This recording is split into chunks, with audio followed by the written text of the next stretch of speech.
All right, now we're going to discuss grip. So when we do grip, we've got to get a master index. So we're going to, when we grab this handgun, whether it's on our holster or wherever, we want to make sure that it is settled in nicely in the web of that hand.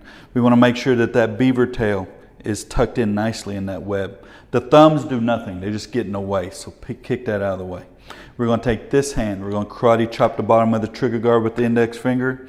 We're going to wrap it around and rotate it forward. We want to make sure that when we do this grip, we have a good interface, good friction all around this handgun. My thumbs are forward, index finger forward. If you drew a line from here to here, it would be a straight line. We don't want to be here, and that causes our wrist to have some fluctuation. We'll make sure it's settled in nicely with that back strap. Fingers extended and joined, karate chop here, wrap forward.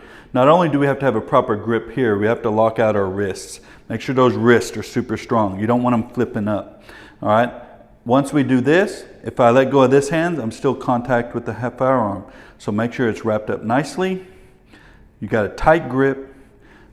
Shooting thumb, I like to put it on top of my thumb knuckle here, but it's based on your hand size, and that's how I do my grip.